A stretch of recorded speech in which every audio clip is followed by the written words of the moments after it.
WhatsApp everyone, welcome back to the channel. तो guys हमारे प्यारे चिंटूज और चिंटीज काफ़ी परेशान हो रहे थे कि सर न्यूमेरिकल पोर्शन नहीं खत्म हो रहा, न्यूमेरिकल पोर्शन नहीं खत्म हो रहा। इस पर्टिकुलर लेक्चर में मैं आपको 10 न्यूमेरिकल्स करा रहा हूँ। एक बार इनको देख लो अच्छे तरीके से, सारे फॉर्मूलाज रिवाइज हो जाएंगे और आपके एग्जामिनेशन में जो भी न्यूमेरिकल्स आएंगे वो इसी के अराउंड आएंगे, या तो एग्जैक्टली सेम ऐसे ही होंगे या थोड़ा बहुत इधर उधर होगा, तो फॉर्मूला सेम अप्लाई करके आपके आंसर्स निकल जाएंगे। तो बिल्कुल भी ये वीडियो मत छोड़ना, सारे दोस्तों को भेज देना कि भाई ये जरूर देख लो, न्यूमेरिकल आएगा तो इसी के अराउंड आएगा। तो चलिए जल्दी से शुरू करते हैं, और वो कौन से 10 न्यूमेरिकल है एक बार आ जाओ कवर करते हैं।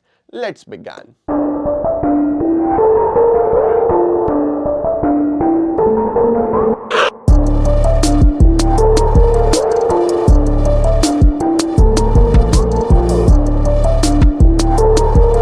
चलो यार करना चालू करते हैं जल्दी से, फटाफट से सारे न्यूमेरिकल्स को। देखो हमारे पास सबसे पहला सवाल ये है, from the following information given below calculate value added by firm A and B and GDP at MP.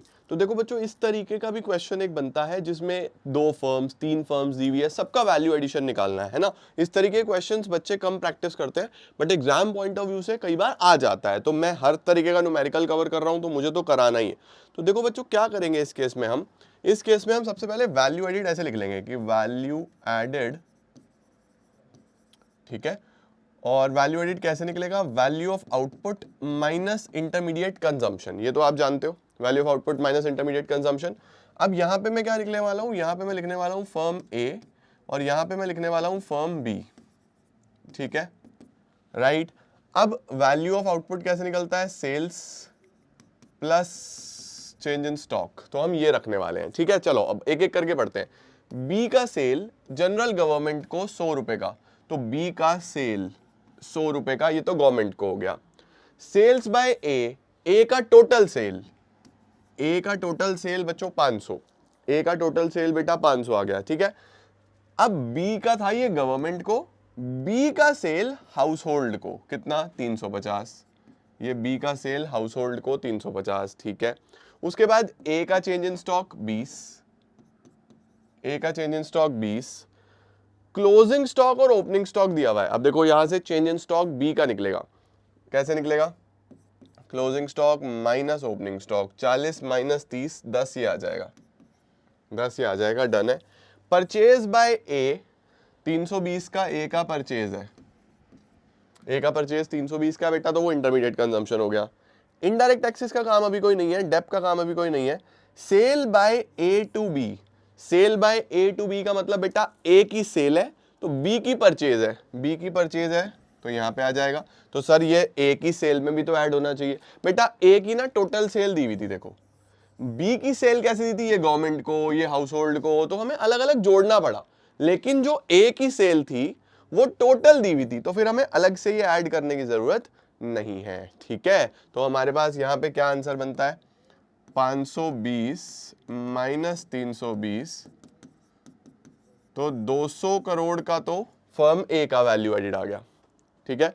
अब फर्म बी की बात करूं तो 460 माइनस 200, 350, 450, 460 माइनस 200, 260 करोड़ का बेटा ये हमारे पास बी का वैल्यू एडेड आ गया, राइट। अब हमारे पास ये जो आया, ये क्या आया हमारे पास, ये आया बच्चों हमारे पास, अगर मैं इसका टोटल कर दूं तो जीवी एट एमपी आ जाएगा, यानी जीडीपी एट एमपी आ जाएगा।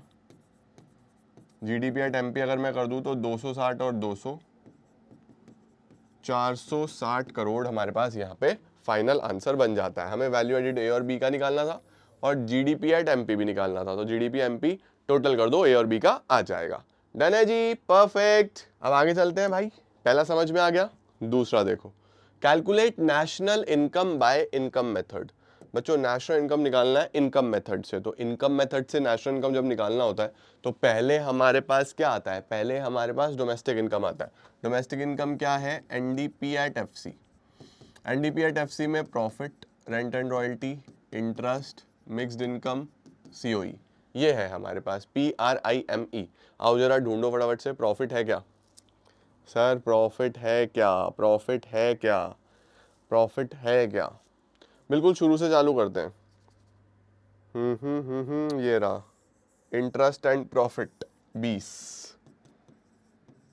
Interest and profit 20, rent and royalty 40, mixed income है क्या, mixed income of self employed ये रहा, मिक्स्ड इनकम 120। फॉर्मूला याद रखना, अपने फॉर्मूला से मत भटकना बिल्कुल भी, ठीक है। मिक्स्ड इनकम और ये फुल फॉर्म लिख के आना, profit, rent and royalty, interest, mixed income. COE है क्या, compensation of employees, compensation of employees, compensation of employees के लिए वेजेस एंड सैलरीज दिया हुआ है, ठीक है, वेजेस एंड सैलरीज दिया हुआ है 110, और employers contribution to social security scheme दिया हुआ है 10, है ना। तो wages and salaries in cash, wages and salaries in kind यही है, और एम्प्लॉयर्स कंट्रीब्यूशन ये है। तो 110 और 10 120 हो गया बच्चों, 120। कैमरा में आ रहा है क्या, आना चाहिए 120, ठीक है। चलो एनडीपी एट एफसी 120 और 120 240, 240 और 40 280, 280 और 20 300। ये बच्चों एनडीपी एट एफसी हो गया, ठीक है। अब हमको क्या निकालना है, नेशनल इनकम निकालना है। नेशनल इनकम का मतलब होता है एनएनपी एट एफसी। तो एनडीपी एट एफसी तो है ही मेरे पास, मुझे बस इसमें एनएफआईए जोड़ना है, मुझे बस इसमें एनएफआईए जोड़ना है, ठीक है। तो एनएफआईए जो है हमारे पास वो आ जाएगा, factor income receive from abroad 10, factor income paid to abroad 20, तो 10 माइनस 20 माइनस 10 का आ रहा है, तो ये आ गया बेटा 290 करोड़। फाइनल हमारा आंसर बन जाता है 290 CR का हमारे पास क्या आ जाता है, आंसर आ जाता है। डन है, परफेक्ट। तो सर ये value of output, intermediate consumption, subsidy, IT ये क्यों दिया हुआ था बेटा, देखो आपको एग्जाम में देखना है कि क्या निकालना है, कौन से मेथड से निकालना है, आप उस हिसाब से अपना आंसर निकालोगे, ठीक है। कंपोनेंट्स ध्यान में रखना, बाकी से कंफ्यूज मत होना, ओके। चलो सॉर्टेड, डन सर। आगे चलते हैं, तीसरा देखो जरा, estimate the value of national GDP for a hypothetical economy, the value of, estimate the value of national नहीं है ये, nominal आएगा, nominal, nominal आएगा बेटा, nominal GDP निकालना है। the value of real GDP and price index are given। देखो हमें nominal GDP निकालना है, हमें real GDP दिया हुआ है, प्राइस इंडेक्स दिया हुआ है। देखो प्राइस इंडेक्स वाला सवाल तो ध्यान रखना, ऐसे रखना है, price index is equal to nominal GDP upon real GDP into 100, ठीक है। प्राइस इंडेक्स आपको 125 दिया हुआ है, नॉमिनल मुझे निकालना है, नॉमिनल मुझे निकालना है, रियल है बेटा 500 इंटू 100, रियल है बेटा जी 500 इंटू 100। तो यहाँ पे क्या होगा, ये इधर आके मल्टीप्लाई हो जाएगा, 125 into 500 upon 100 is nominal GDP. तो हमारे पास नॉमिनल जीडीपी कितना आ जाएगा, ये 00 से 00 खत्म, 125 इंटू 5 625 बेटा मेरा आंसर आ जाएगा। जल्दी से फटाफट से इसका भी स्क्रीनशॉट ले लो, 625 इसका भी आंसर आ रहा है। डन। इंडेक्स, प्राइस इंडेक्स वाला क्वेश्चन समझ गए। ऐसा ही हो सकता है जीडीपी डिफ्लेटर दिया हुआ हो, जीडीपी डिफ्लेटर तो नॉमिनल को ऐसा बोल सकता है कि national income at current prices, इसको बोल सकता है national income at constant prices. तो कंफ्यूज मत होना, ये national income at current prices होता है, ये national income at constant prices होता है, ठीक है। परफेक्ट, डन सर, ये भी समझ गए, ये वाला टाइप ऑफ क्वेश्चन भी देखा। अब ये देखो, ये चेक करो फटाफट से। अच्छा एक हमारे पास इसमें क्वेश्चन आ गया, सबसे पहला ये हमारा वैल्यू एडेड मेथड का आ गया, ये हमारा इनकम मेथड का आ गया, ये हमारा प्राइस इंडेक्स का आ गया, ठीक है। अभी एक्सपेंडिचर मेथड का नहीं आया, अगर आगे नहीं आया तो मैं करा दूंगा तुम्हें अपने आप से, ठीक है, चिंता मत करना। अब देखो यहाँ पे क्या है, calculate the value of money multiplier and total deposit created if initial deposit is 500 crore. देखो बच्चों, इनिशियल डिपॉजिट दिया हुआ है, इनिशियल डिपॉजिट दिया हुआ है 500 करोड़, ठीक है। एलआरआर दिया हुआ है हमारे पास 10%। आपको मनी मल्टीप्लायर निकालना है, तो मनी मल्टीप्लायर का हमारे पास जो फॉर्मूला होता है वो होता है 1/LRR। वो क्या होता है, 1/LRR। तो 1/LRR में 1/10% को 0.1 रख दूं तो 10 टाइम्स आ जाएगा, सबसे पहले तो ये है। एग्जाम में ऐसा हो सकता है मल्टीप्लायर दे, LRR निकालने को बोले, तो तुम्हें फॉर्मूला मेन दिमाग में रखना है, तुम्हारा सवाल बनता है आसानी से। ठीक है, मनी मल्टीप्लायर 10 टाइम्स आ गया, हमें मनी मल्टीप्लायर निकालना था और टोटल डिपॉजिट निकालना था। अब बताओ फिर टोटल डिपॉजिट कितना बन जाएगा भाई? इनिशियल है 500, उसका 10 गुना कितना आ जाएगा? 5000 करोड़। कितना आ जाएगा यहाँ पे बेटा? 5000 करोड़। इस बात का ध्यान रखना। ठीक हो गया, परफेक्ट, डन सर।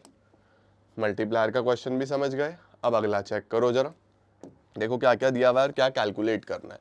हमें दिया हुआ है एक तो नेशनल इनकम 80 करोड़ रुपए का, नेशनल इनकम है 80 करोड़ का, कंजम्पशन दिया हुआ है 64 करोड़ का।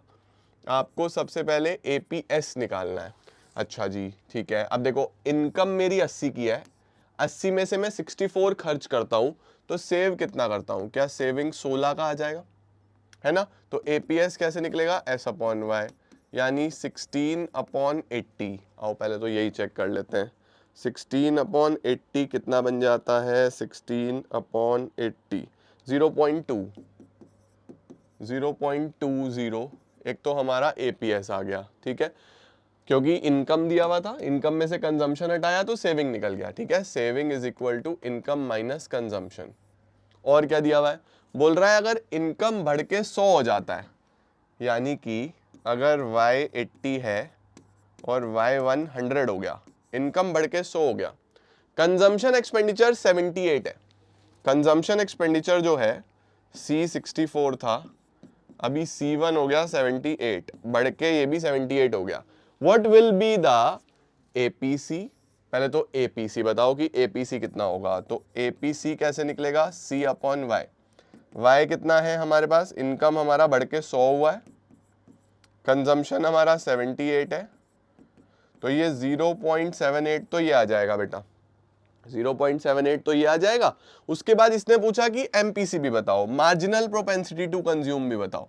एमपीसी होगा change in consumption to change in income. देखो चेंज इन इनकम 80 से 100, इनकम में तो 20 का चेंज है, पहले 80 थी मेरी इनकम, अभी 100 है, तो इनकम में हमारे पास 20 का चेंज है। कंजम्पशन में 64 से 78, 64 74 78, तो ये 14 का चेंज है, तो यहां पे कितना आएगा? 14/20, 0.7। लो बच्चों, तो पहला एपीएस 0.20, उसके बाद एपीसी 0.78, एमपीसी 0.70। जल्दी से इसका भी आप लोग स्क्रीनशॉट ले लो, कुछ भी छोड़ना मत, बहुत आसानी से निकालते चलो। ठीक है, परफेक्ट। चलो सर ये भी डन है। अगला क्या है देखो, इन एन इकोनॉमी, एक इकोनॉमी में 75% of the increase in income is spent on consumption. बोल रहा है जब इनकम इंक्रीज होती है तो उसका 75% कंजम्पशन पे चला जाता है। इसका मतलब एमपीसी 0.75 है। Okay, investment increased by 1000 crore, delta आई है 1000 करोड़। अच्छा, अगर MPC 0.75 है तो MPS क्या 0.25 होगा? क्योंकि दोनों का सम 1 होता है बच्चों, ध्यान रखना, MPC plus MPS is equal to 1। ठीक है, दोनों का सम 1 होता है। Calculate the total increase in income. आपको बोल रहा है कि कितनी इनकम बढ़ेगी अगर इन्वेस्टमेंट इतने से बढ़ी। तो ध्यान रखना बच्चों, आई एम सो सॉरी यार, मुझे पेन उठाने में बड़ी दिक्कत होती है, मेरी बैक में पेन है बहुत ज्यादा। चलो चलो कोई बात नहीं, हो जाता है, परीक्षा लेता है ऊपर वाला। देखो MPC 0.75 है तो MPS 0.25 होगा। कभी भी आपको क्वेश्चन में ऐसा दिखाई देना कि इतनी इन्वेस्टमेंट चेंज हुई तो इतनी इनकम कितनी बढ़ेगी, ऐसा तो हमेशा मल्टीप्लायर से रिलेट करना, K से रिलेटेड क्वेश्चन है तो पहले K निकालो। K निकलेगा 1/MPS, 1/0.25, इसका मतलब 4 टाइम्स, 4 गुना इनकम बढ़ के आएगी। ठीक है, फिर के का दूसरा फॉर्मूला लगाओ, change in income upon change in investment. के 4 आया, इन्वेस्टमेंट 1000 करोड़ का है तो चेंज इन इनकम निकल आएगा 4000 करोड़। लो जी, ये आपका आंसर है। जल्दी जल्दी से इसका भी स्क्रीनशॉट लो। के से रिलेटेड क्वेश्चन आपको आना चाहिए। डन बेटा, परफेक्ट सर। अगला देखो, अगला चेक करो क्या क्या दिया हुआ है हमको क्वेश्चन में। Suppose the following information is given about a hypothetical economy. एक तो कंजम्पशन फंक्शन दिया हुआ है 100 प्लस 0.75y, ठीक है। इन्वेस्टमेंट दिया हुआ है 200। कैलकुलेट द फॉलोइंग, हमें सबसे पहले इक्विलिब्रियम लेवल ऑफ इनकम निकालना है। तो इक्विलिब्रियम पे क्या होता है, इक्विलिब्रियम पे एडी बराबर एएस होता है। एडी बराबर एएस होता है या नहीं होता है? एएस को वाई रख देता हूँ, एडी को सी प्लस आई रख देता हूँ, राइट। अभी सी कितना है 100 प्लस 0.75y। बेटा ध्यान रखना एट इक्विलिब्रियम ऐसे ही करना है आपको। AD is equal to AS, AS को ही हम लोग नेशनल इनकम बोलते हैं, AD को हम C प्लस आई बोलते हैं, ठीक है। ये बहुत काम आएगा, बस इस तरीके से क्वेश्चंस प्रैक्टिस कर लो। Y is equal to C plus I याद रखना, फिर C की जगह ये वैल्यू भरो, I की जगह ये वैल्यू भरो। I कितना है 200 is equal to Y, is equal to Y। ठीक हो गया बेटा, 200 और 100 300, तो इसको उधर भेज दो। तो 300 इज Y माइनस 0.75Y, तो एक में से 0.75 जाएगा तो 0.25 बचेगा। 300 इज इक्वल टू 0.25y, तो y is equal to 300 upon 0.25। कितना आ जाएगा 300 अपॉन 0.25, 300 अपॉन 0.25, 1200। y का वैल्यू तो बेटा 1200 आ गया। सबसे पहले इसने हमारे से ये पूछा, ठीक है। फिर ये बोल रहा है कि AD बताओ इक्विलिब्रियम पे कितना है। तो AD कैसे निकलता है C प्लस आई। C कितना है 100 प्लस 0.75 इंटू इनकम, इनकम हमने निकाल दी 1200 प्लस आई कितना है 200। तो हमारे पास यहाँ पे बेटा कितना 100 प्लस 1200 का 75% कितना 900 प्लस 200, 900 1200। AD भी हमारे पास 1200 ही आ जाएगा। इनकम भी हमारे पास 12 आया, क्योंकि AD बराबर एएस होता है ना इक्विलिब्रियम पे। इक्विलिब्रियम पे तो AD बराबर एएस होता है, तो जितना इनकम उतना ही AD भी आया। उसके साथ साथ MPS निकालना है। तो देखो बच्चों, ये MPC है ना, C is equal to C bar plus b y, b 0.75 है, तो MPS कैसे निकलेगा 1 माइनस 0.75, 0.25 MPS का आंसर आ जाएगा। MPS आ गया बच्चों 0.25। डन हो गया, परफेक्ट। चलो जी, ये भी डन सर। अगला क्या है देखो, अगला क्या है, नेक्स्ट क्वेश्चन क्या है। For a hypothetical economy the government incurs an investment expenditure of 100 crore. Investment करा सरकार ने 1000 करोड़ का, ठीक है। If the value of MPS, जो MPS है वो फॉल कर रहा है 0.25 से 0.10। पहले 0.25 था, अभी फॉल करके 0.10 हो गया है, ठीक है।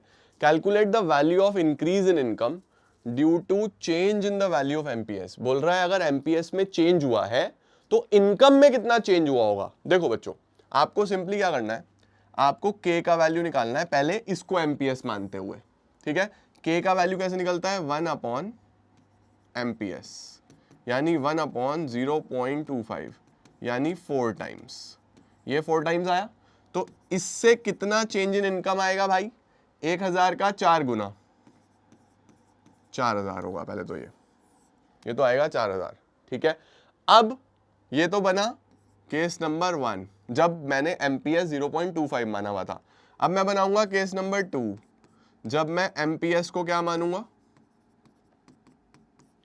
0.10। ये आ गया 10 टाइम्स, ये कितना आ गया 10 टाइम्स। अब अगर 10 गुना होगा तो फिर मेरी इनकम कितनी निकल के आएगी 1000 का 10 गुना, यानी 10,000। अभी इनकम में चेंज हुआ 10,000 का।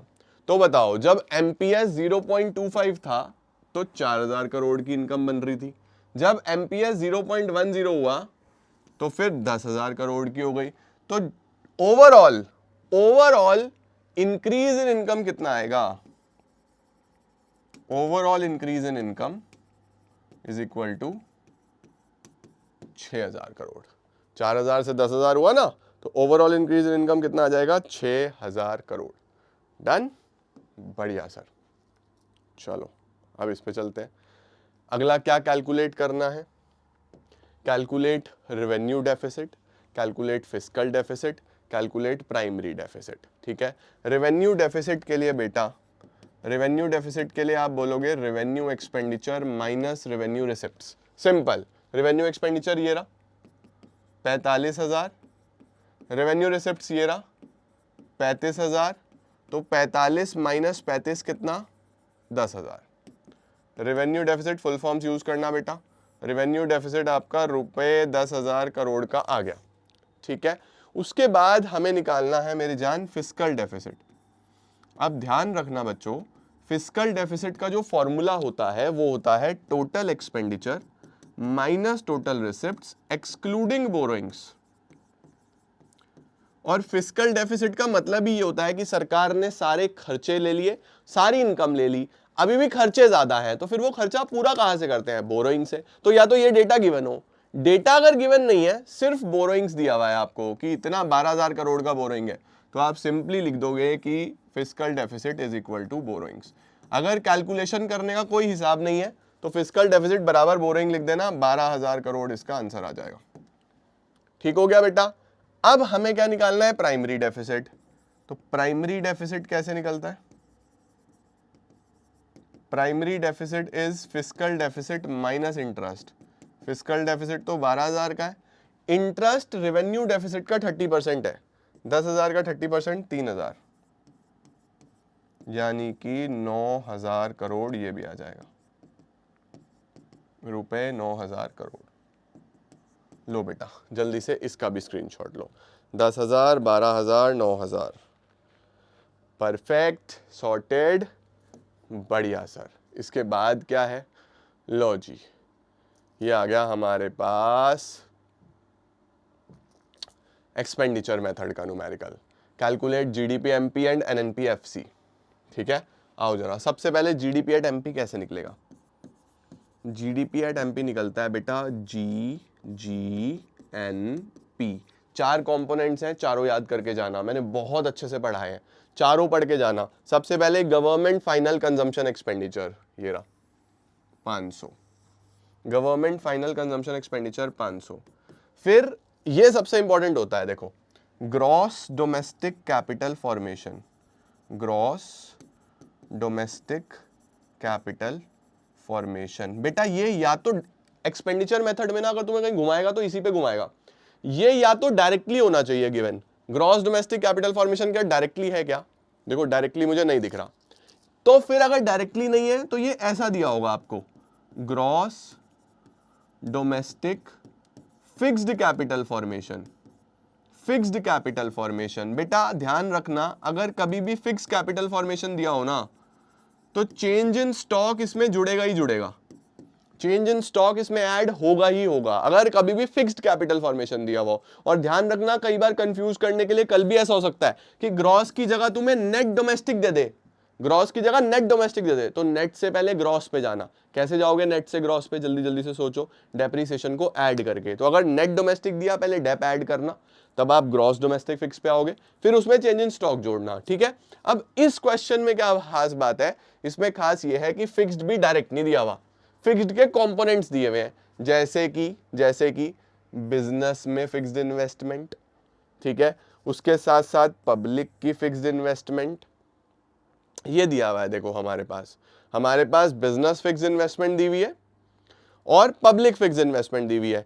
एक और कंपोनेंट होता है इसका रेजिडेंशियल इन्वेस्टमेंट, वो नहीं है। तो ठीक है बस, फिर तो 800 तो ये ले लेंगे, 70 ये ले लेंगे बेटा, तो 800 प्लस 70 प्लस इसमें चेंज इन स्टॉक जोड़ना पड़ेगा। चेंज इन स्टॉक है क्या? ये रहा change in inventory. Change in inventory कितना? माइनस का 50, तो ये तो आपको माइनस आ जाएगा, फिर नेगेटिव हो जाएगा। 870 माइनस 50 820 हो गया बेटा, ये 820 हो गया। बहुत बढ़िया सवाल है, ध्यान रखना, दोबारा समझो। आपको ये जो है ना ग्रॉस डोमेस्टिक कैपिटल फॉर्मेशन, यहीं पे घुमाएगा बस, या तो फिक्स कैपिटल फॉर्मेशन दे देगा, उसमें चेंज इन स्टॉक जोड़ना है। फिक्स कैपिटल फॉर्मेशन के भी 3 पार्ट्स होते हैं, कौन कौन से? बिजनेस फिक्स्ड, पब्लिक फिक्स्ड और रेजिडेंशियल। ठीक है, अभी रेजिडेंशियल नहीं है, बाकी 2 दिए हुए हैं तो मैंने बस 2 ले लिए, ठीक है। चेंज इन स्टॉक तो जुड़ेगा ही जुड़ेगा, plus net exports. Net exports कैसे निकलता है, एक्सपोर्ट्स माइनस इंपोर्ट्स, यानी एक्सपोर्ट ज्यादा होने चाहिए लेकिन यहाँ पे इंपोर्ट ज्यादा है 100, तो ये नेगेटिव का है। अगर कभी भी इंपोर्ट ज्यादा हो तो वो नेगेटिव का होता है। Plus private final consumption expenditure, private का मतलब हाउस होल्ड का कंजम्पशन एक्सपेंडिचर, वो 1200 है।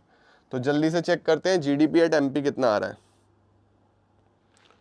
500 प्लस 820 माइनस 100 प्लस 1200, ये आ रहा है बच्चों 2420 करोड़। एक तो ये हो गया, ठीक है। उसके बाद हमें एनएनपी एट एफसी भी निकालना है, ठीक है सर। एनएनपी एट एफसी निकालना है। अभी हम कहां पे हैं, अभी जीडीपी एट एमपी पे हैं। जीडीपी एट एमपी कितना है, 2420। ग्रॉस से नेट पे जाने के लिए माइनस डेप करूंगा, डोमेस्टिक से नेशनल पे जाने के लिए प्लस एनएफआईए, पीपी सेम है, मार्केट प्राइस से फैक्टर कॉस्ट माइनस एनआईटी, ठीक है। चलो माइनस डेप करते हैं पहले। डेप ये रहा, कंजम्पशन ऑफ फिक्स कैपिटल बच्चों डेप को बोलते हैं 200, NFIA FIFA minus FITA, NFIA directly दिया हुआ है 80, एनआईटी हमारे पास ये रहा 150, तो हमारे पास कितना आ जाएगा, 2420 माइनस 200 प्लस 80 माइनस 150, 2150, 2150 करोड़, ये आपका फाइनल आंसर आ जाता है। 2150 बेटा आपका फाइनल आंसर आ जाता है। इसका भी स्क्रीनशॉट ले लो, डन। तो ये 10 न्यूमेरिकल से बच्चों ओवरऑल सारा expenditure method revise, income method revise, value added revise, real GDP nominal का हो गया, बैंकिंग का भी न्यूमेरिकल आ गया, गवर्नमेंट बजट का भी न्यूमेरिकल आ गया, एडीएस के भी न्यूमेरिकल्स आ गए। आई होप आपको अच्छे तरीके से क्लियर हुआ होगा, आपको कोई प्रॉब्लम नहीं आई होगी। बस ऐसे ही पढ़ते रहो, ठीक है। और छोटी सी चीज़ के लिए मैं आपसे क्षमा चाहूँगा, माफ़ी मांगूंगा कि अगर कई बार ऐसा होता है कि देखो बहुत सारी चीज़ें चल रही होती है ना, एक दिन में इतनी सारी वीडियोस लाइव ये वो, तो माइंड कभी कभी गलत पकड़ लेता है कि मैंने कभी 100 का 1100 ले लिया या 100 का 10 मान लिया। तो आई होप आप कॉन्सेप्ट समझ लेते हो, आंसर ठीक कर लिया करो यार। कभी वैल्यू गलत ले लूँ मैं तो उसके लिए हाथ जोड़ के माफ़ी।